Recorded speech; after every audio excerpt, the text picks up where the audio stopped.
Until this happened. This seems like a big problem for the project, however, it gave me some useful information. As we can see from the footage, the crack started from the sprocket teeth and moved inwards towards the hub, suggesting that the hub wasn't the weak point, but instead the design of the sprocket was, as it can't be thicker than 3mm and still mesh with the chain. So the next step is to cut a large copper disc that will be 1/2 of the magnetic clutch and will directly drive the rear wheel. Then we need a lot of magnets mounting to a freely spinning hub that will be driven by the chain. But how many magnets do we actually need? I went back to the test rig and used this container of water to vary the weight hanging from the axle, which directly varies the torque on the disc. And this showed that the RPM of the disc is proportional to the torque applied. So if we plot a graph of torque versus RPM, we get a nice straight line. The next thing to test is how the RPM is affected by the number of magnets. So each test had a different number of magnet sets, with each set containing 4 magnets, as I have 2 on the front and 2 on the back. And this result wasn't linear. So increasing the number of magnets didn't reduce the RPM proportionally. But from the first test, we know that the weight is directly linked to the RPM. So we can actually calculate the required weight we need to reach 100 RPM for each set of magnets. This now gives us a constant RPM value with a varying amount of torque, and can be used to calculate the dissipated power, which if we plot a graph of the power at 100 RPM, we get a straight line. So this means the number of magnets is directly linked to the power transfer through the clutch, and not the RPM. I then found this calculator online for working out the power required to ride a bike at a given speed. So let's say we want to ride at 10 miles per hour. We need a power output of about 68 watts. From the tests, I know that 5 sets of magnets can produce 7.8 watts at 100 RPM. This means that I'll need 44 sets of magnets, and because there's 4 magnets per set, that's a total of 176 magnets. But there's a catch. This 100 RPM is the speed difference between the copper and the magnets, which at 10 miles per hour, the rear wheel and therefore the copper disc will be spinning at 135 RPM. So the magnets need to be spinning 100 RPM faster than that at 235 RPM. This might sound like a lot, but actually through the sprocket ratio on this bike, I only need to pedal at about 84 RPM to maintain this speed difference, which is definitely achievable. I then realised it was cheaper to buy these magnets in packs of 100, so I ordered 200 just to be safe, which seemed to wipe out their stock. And having 200 magnets means there's 50 sets, which should fit perfectly around the perimeter of the copper disc. I then press fit some bearings onto an adapter that matches the smaller thread on the hub.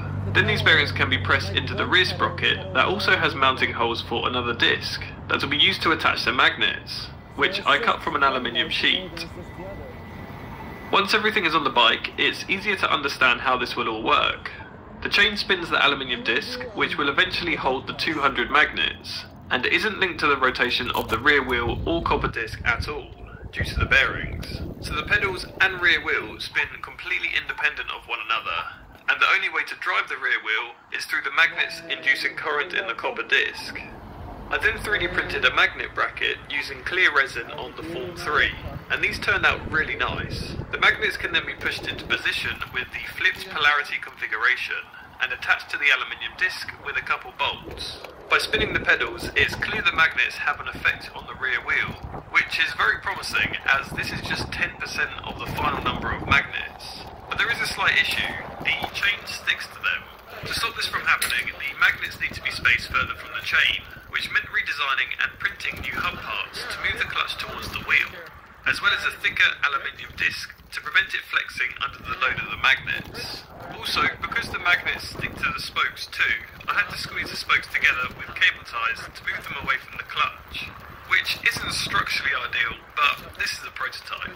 And now the magnets are able to spin freely without sticking to the chain, spokes, or steel bike frame, and we can get a sense for how this clutch both accelerates the wheel when the pedals spin and applies a braking force when the pedals are stopped.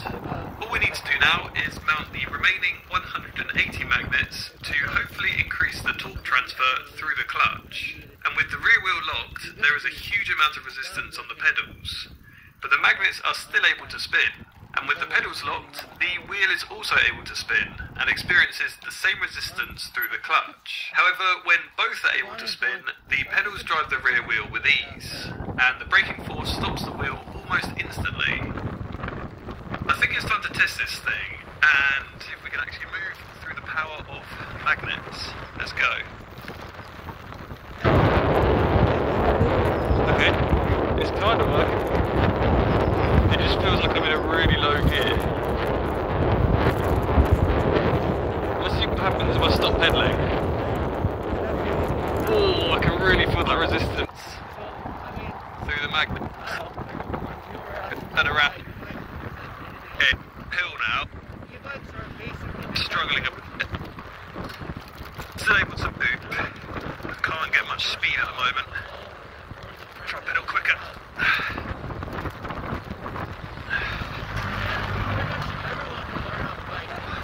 Right. I mean, it works. I think I might need to adjust the chain tension, because it sounds like it's sticking to the magnets and then starting to jump off the sprocket, so let's tighten that a bit.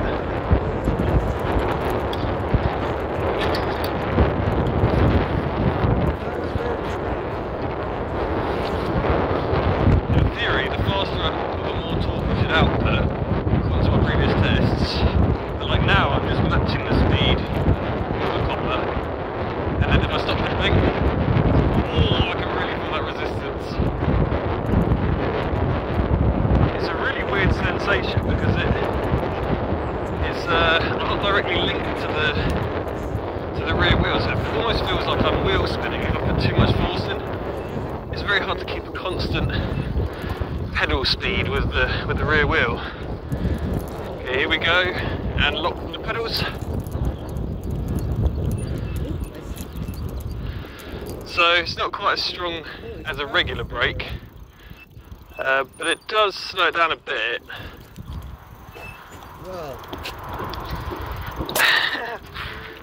Not bad. I think we need a larger sprocket on the front to increase the gear ratio. The reason why it feels like it's in a low gear is due to the difference in RPM between the magnets and the copper. Because in order to generate eddy currents, the magnets must always be moving faster than the copper. Therefore, to reach a higher speed, I need to adjust the sprocket ratio to spin the magnets faster. So I removed the original 45-tooth sprocket and machined my own 68-tooth sprocket, which should increase the ratio significantly, and has a diameter of 280 millimeters, which is the size limit for this bike frame. Fortunately, when buying new chains, they are slightly longer than most bikes need, so I didn't need to join two chains together to make up the extra length. This really helped when cycling, as I was able to maintain a pretty decent speed when riding on flat ground. It's difficult to explain exactly how this magnetic clutch feels, as it's so unique. When riding on smooth flat ground, as long as the magnets are spinning faster than the wheel, the torque at the rear wheel is determined by how fast you pedal. Also, the braking force seems to be a lot stronger at high speed, due to the difference in RPM of the magnets and the copper. So it's not great for bringing the bike to a complete stop, but if you wanted to bleed off some speed, it definitely has some advantages over a conventional brake, due to its no contact friction, which would save on brake pads. And that's the summary of the good features of this system. So would I recommend you build this for your own bike? Definitely not. You see, when climbing hills, it really struggles. The best way I can describe it is it's like riding on sand. Every turn of the pedals requires a lot of force and you barely move forwards. It might look like I'm riding in a low gear due to the pedals spinning faster than the wheel, but because the RPM difference between the magnets and copper is so large, the resistance is also really high, so I'm putting a lot of force through the pedals and going nowhere. Speaking of nowhere, I was exhausted after riding up this relatively easy hill, and if you're wondering where all my energy was going, well, when I got home I took out my thermal camera, and hopefully this makes it a little more obvious. Yep, the copper disc has heated up by about 20 degrees Celsius, which using the specific heat capacity of copper and the mass of this disc is about 8,000 joules of wasted energy. I had hoped it would somewhat simulate a continuously variable transmission, where you could pedal at whatever speed you like, and the clutch would vary the torque output depending on the inclination of ground you were riding on. However, the wasted heat energy makes it so much harder to ride, and therefore I can't see it having any advantages over a direct chain drive. But hey, I had an idea and I wanted to test it, which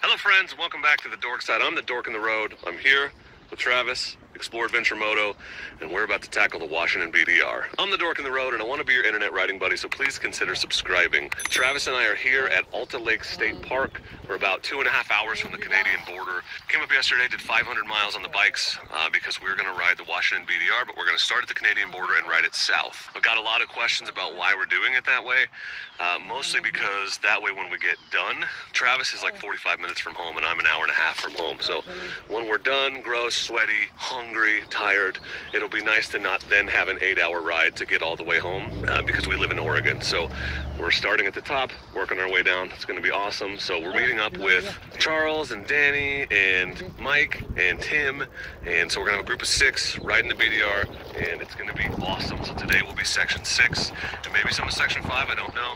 We don't know where we're camping along the way. We're just going to find dispersed camping or end up in campgrounds, try to eat at restaurants, gas stations, things like that. Had a lovely dinner last night of jalapeno poppers, a corn dog, and some mozzarella sticks. So obviously I'm not doing keto on this trip. It's just going to be too hard to find keto stuff and try to stay alive. We're camping off the bikes for a week. It's going to be an amazing trip. Thank you all for coming along. I hope you enjoyed the video. We're going to pack up camp. Travis almost done. I just got my tent packed up, and then we're going to probably have some breakfast, meet the boys, and tackle the route. So I'm very excited. Let's roll. We just officially turned onto the Washington BDR. We're headed up to the Canadian border so we can turn down and come back south. The Canadian border is actually the ending point of the Washington BDR, but like I said, we're running it in the beginning. So we're going to go to the border and turn around and ride back. And we will have ridden from Canada to Oregon. It's going to be awesome. This is it, Canadian border. We're actually here just to turn around so that we can say we went from the border to the border. There it is, U.S.-Canada border, the end of the long turn. Let's ride it backwards because we know we're riding backwards because we're backwards people. But we're doing it, it's hot. That's Canada over there. That is the United States of America. Those are the boys. Let's go south.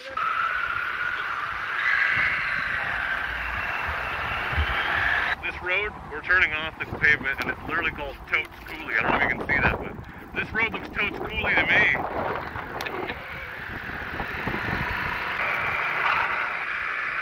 Alright, here we are. Ooh, it's going up fast, dude. Ooh, I thought that gate was in our road. Yeah, PDF folks. Reroute already. Got as far as we could, guys. Gonna drive 10 hours home. I'm already picking dusty boogers out of my nose for the rest of the day. Dusty boogers. It's my wrestling name. My finishing move is I wipe my boogers on people. Cow, vodka. What's up, cows?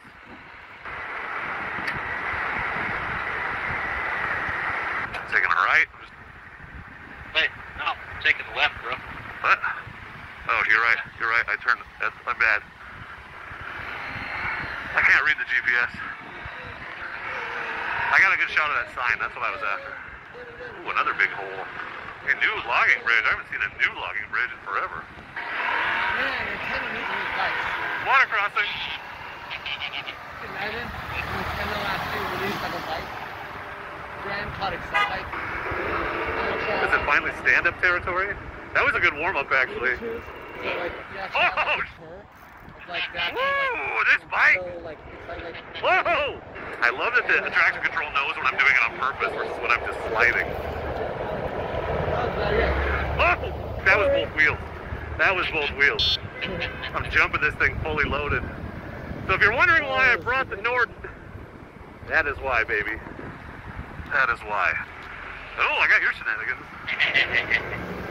Oh, now we're going up, bro. There's some mud up here. There's some runoff mud up here. Yeah, sick. Get it. Oh. Dude. Oh, okay, I'm not going that way. Oh, man. Yeah, thanks for scouting that. You should have hopped it. Okay, let's keep an eye out for those. You hit hard, dude. I was like, that is not good. That was not on purpose. Gorgeous. That's a good lesson, and don't get too excited hitting the fun stuff because you just don't know what's around the corner. I wasn't ever worried. I mean, except for the one part where I just saw it. Like, oh, I squirted the throttle. Yeah. Sorry, did you squirt the throttle? I did. I squirted the throttle. Wow, you were that excited, huh? A little technical over there.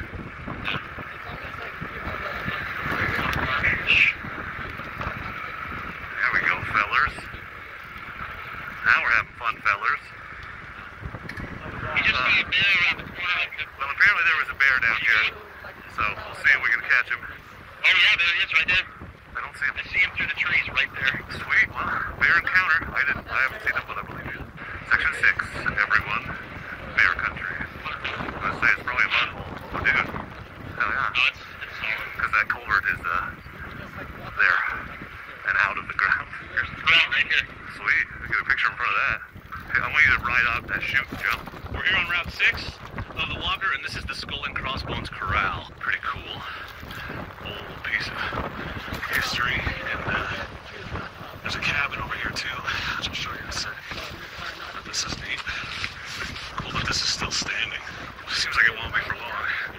But history, you know, this is the way to do the Walker. This way to do BDRs, to get out and see stuff that most people don't ever see. Oh, that's bear. Oh my God, is that bear? Yeah, they're around. Oh, a tree fell on it. Sucks. This was quite a piece. Quite a cabin, right? And it fell right in the doorway. Look at that. Crazy. Destroyed it. Basically just absorb that fuel, so you don't do anything, you have to do it. Pretty cool, man. That's pretty cool. Use the weight of your own body. Shoot. Oh, that'll be fine. You use the weight of your own body to lift the bike up and down. Slow down. This is such a cool, out-of-the-way place that nobody sees. You know, my whole thing is getting out into the wilderness and seeing things that people don't see and discovering what's out there. And, you know, it's so great that the BDR exists because it leads us to things like this. We're just here at the Skull and Crossbones Cabin and Corral on the BDR. And who do we run into? But Lori from Outback Motor Tech going the other direction. So these guys make fabulous products. Travis's bike is covered in it. And as you can see, they're out here walking the walk and making it happen. Field testing all of your products. That's right. So that's awesome, dude. And you went all the way down and you're coming back up, right? Exactly. It's epic both ways. Yeah. They recommend you do it twice. Yeah. Well, we may do that again sometime. So there you go. I feel less bad that we're doing it quote-unquote backwards now because it's awesome both ways. That's fantastic. Well, that's crazy, dude. Awesome to run into you, and I'll link their website in the description, but cool to meet you. Cheers, man. I And ride appreciate safe. it. Yeah, thanks. There's some rocks. Oh, another water crossing. Yeah, get it. Oh, nice. You nailed it. That was so impressive. Oh, that's actually kind of a deep hole. Yes. So deep. Oh, fun.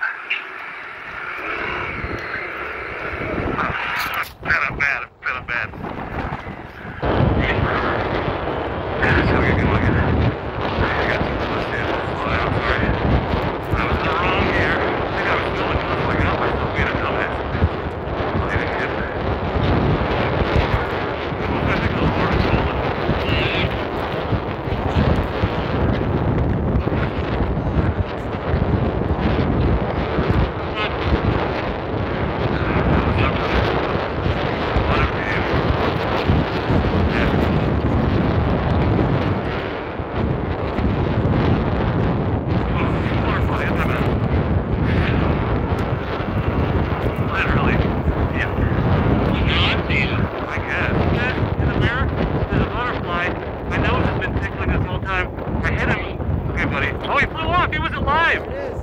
He was alive that whole time. No way.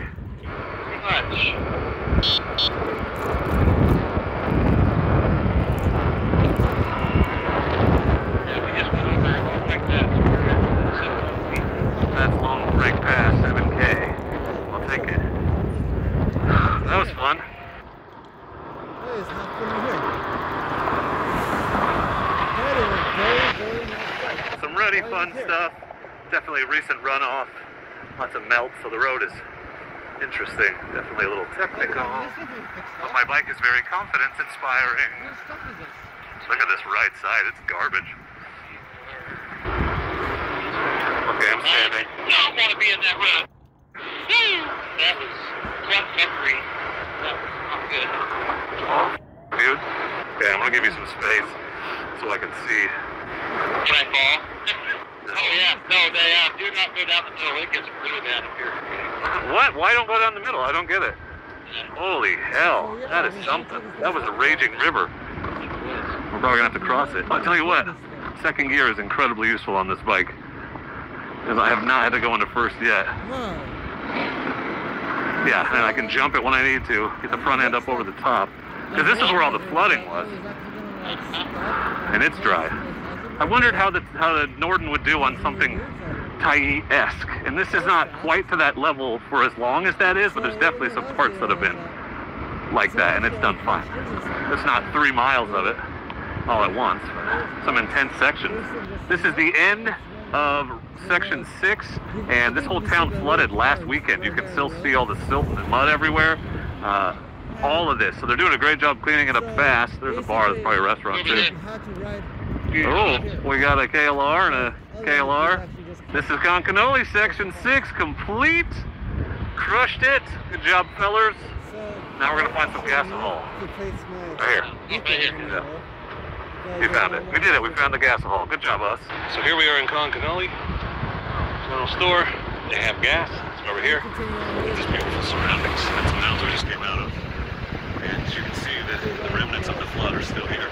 The water came right down Main Street. They're still cleaning it up just right over there. Well, we're gonna grab a bite and figure out our next move. It's about 3:43, so trying to find camp for the night isn't out of the question, but it's also not necessary at this moment exactly. So I don't know what for sure we're gonna do. But